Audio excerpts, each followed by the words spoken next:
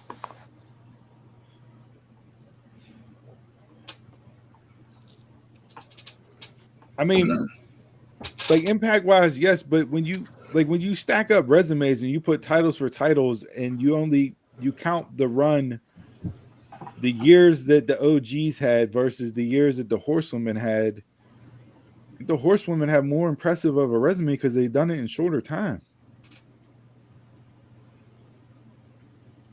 And like Charlotte's one to say that she's not sticking around long. So it's like, who knows how much longer she'll have left on her career. So just there, she's not putting in the 20 years like any of those guys have had. But you also know that Charlotte's going to be on that list with her dad and John Cena as the 16-time world champion when it's all said and done. And she's inching closer to it, so that could be, clock could be winding down.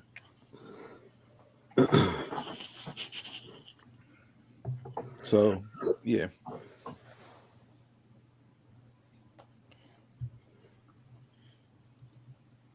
Came in a shorter time.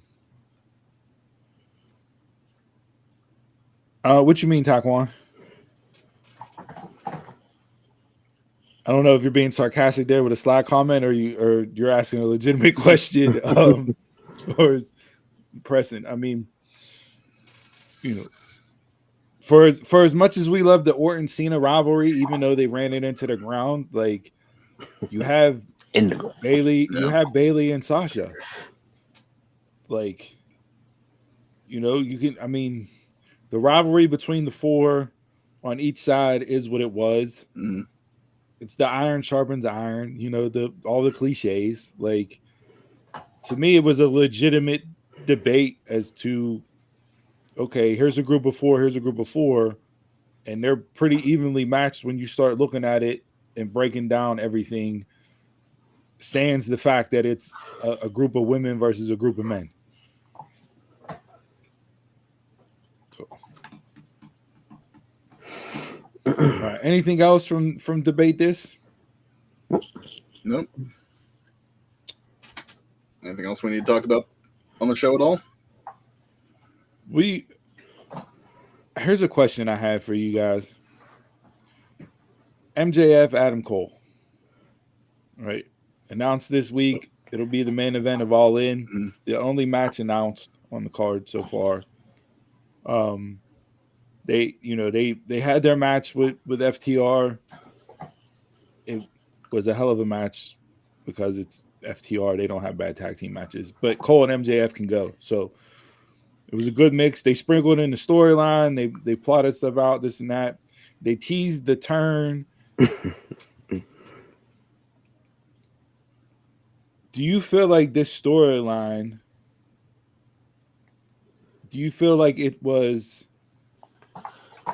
planned with the mindset of making MJF a babyface champion to have Cole be the heel? Or was this just dumb luck? They stumbling into something and now MJF is a top babyface because of how entertaining he is. Are you having sympathy for the devil? I feel like they stumbled into this. It's not necessarily sympathy, but like what MJF always goes to whenever he does this type of role. This isn't the first time he's gone down this road. No, but he hasn't leaned into it the way that he has this time. But what does he always go back to? Did you have sympathy for the devil?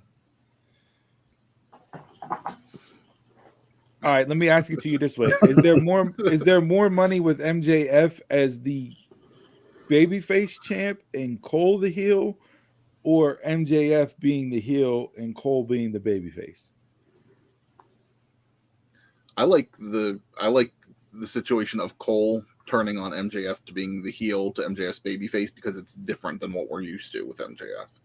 You know, it's always MJF plays, like what I was just saying, MJF plays into the babyface role, but he's always the heel. You know, at the end of the day, like he always turns back to it. So I like something different.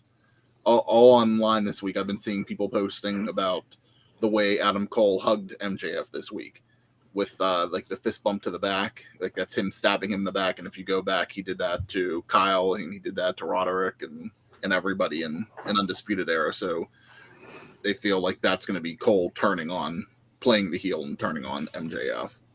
We'll see if that's how it goes. But I like the wrinkle with adding the Kingdom in and giving the history lesson of, hey, you know, Adam Cole's not a good guy.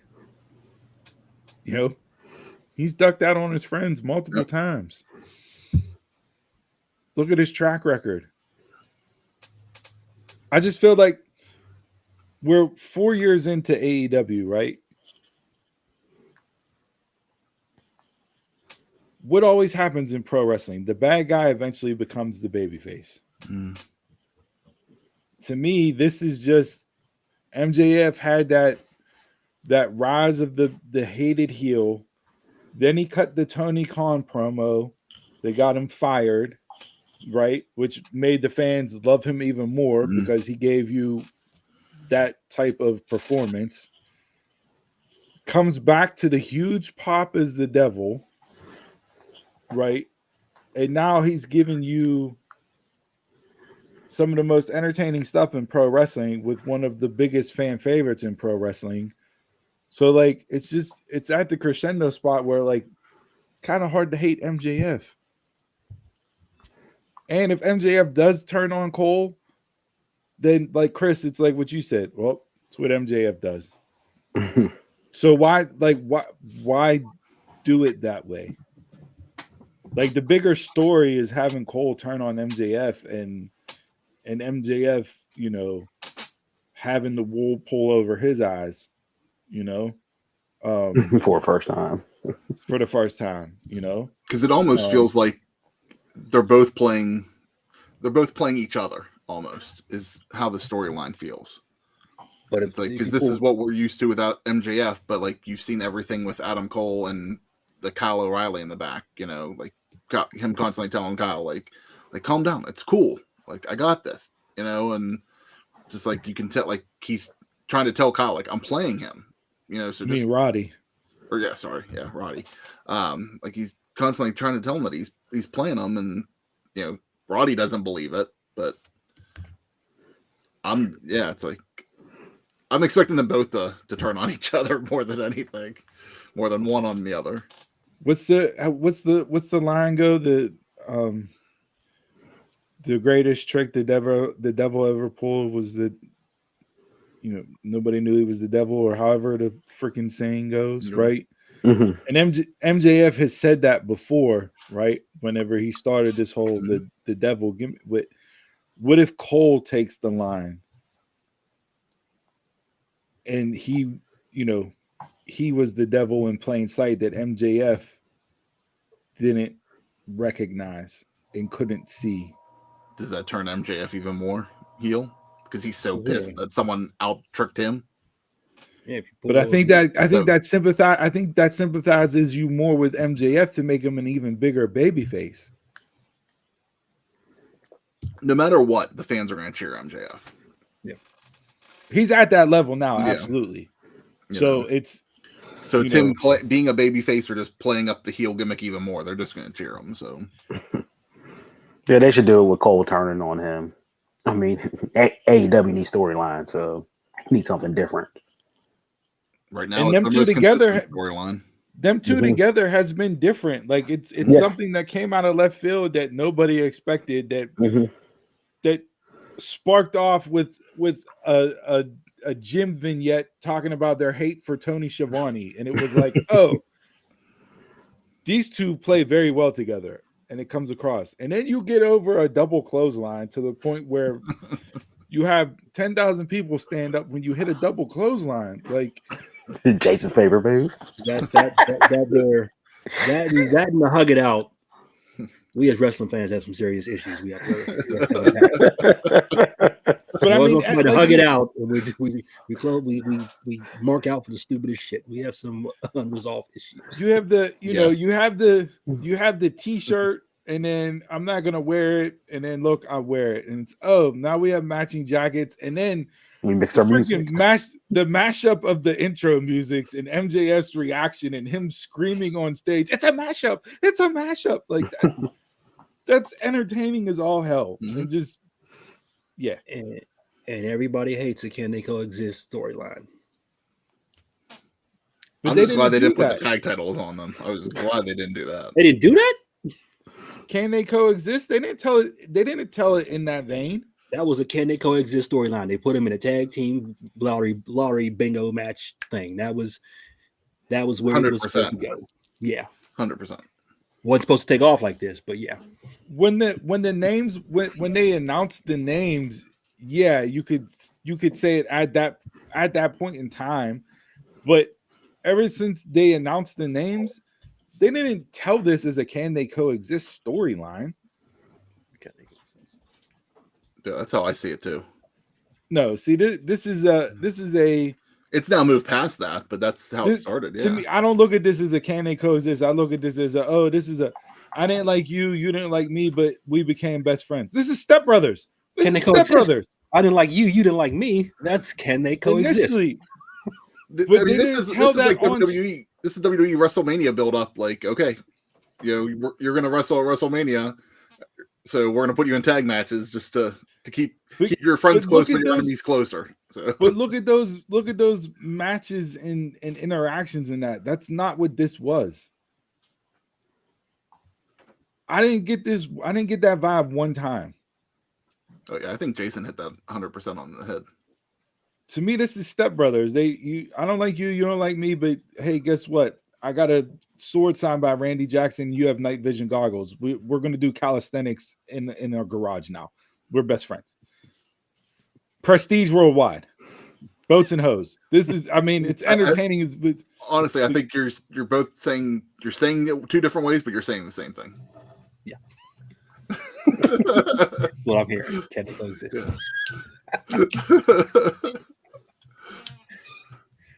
What are you cracking open? I'm not. We'll agree to disagree because I don't see it as that. As I said, there's no drug of the week, but Steve's cracking a beer over there for something. But yeah, no, I don't see it that way. But It's I think AEW. It makes no sense. So I hope Pro tuned in just for that one segment. Right there. Just everything else, but just turned on shit on AEW. lastly, final thoughts for me on AEW. What the hell are they doing with CM Punk? What's the purpose of him coming back for 2 weeks and then pulling out the belt out of the Santa Claus bag and putting X on it? Like, why? That should have been his opening night promo. What are you doing 3 weeks into it? Like, what is that? Makes no sense. the FTW title got more validation than that belt. Then Thunder's still champ and Elite still champs to me. Because they were never beat for the title. So Yeah. Edge still got his belt. It's all canon now. Genie's out the bottle. then you have MJF on the show, and there's no mention to the fact that CM Punk's the real champ. Or And that's good because he's not.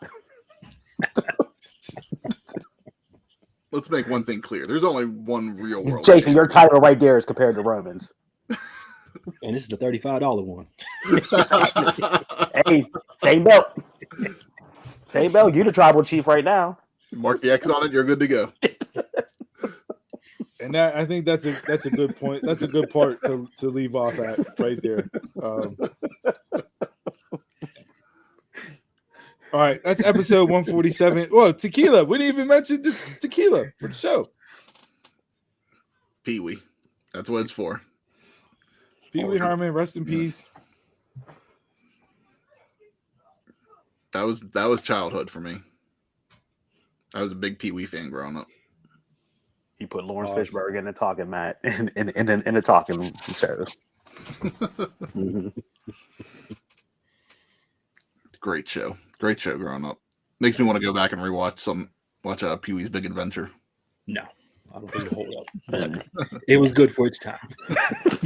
Exactly. Need to go watch Large Marge.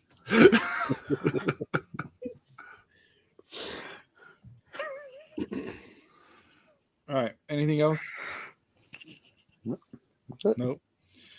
All right. Well, enjoy yourselves watching SummerSlam. Follow along with us. Interact. Hit us up. Find us on all social media platforms at DunmarksPod. Email the show at DunmarksPod@gmail.com. Head on over to Pro Wrestling Tees, ProWrestlingTees.com/DunmarksPod. Pick up a shirt. We'll give you a live shout out on air.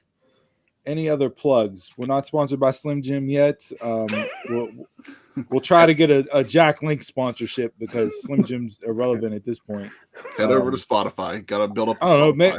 Maybe we can get Dunkaroos to come back and sponsor the show since we're having 90s nostalgia moments. So yeah, head on over to Spotify. Subscribe, unsubscribe, rate, leave a message. YouTube. Subscribe, unsubscribe, subscribe again. You got to trick the algorithm. Trick the algorithm. Don't unsubscribe. YouTube, head on over to YouTube, check the bell so you get notifications when we go live. I think that's it. We've gone off the rails here at the end of the show as we typically do. So with that being said, leave you a little bit of positivity for the week. Villains and heroes are the same people. One just reacts differently to pain. Villains and heroes are the same people. One just acts differently to pain. Let it marinate for you. If it went over your head, no worries. You can run it back and listen to it again. Until next time, I'm a Mark. You're a Mark. Tell a Mark. Y'all can catch us around the way.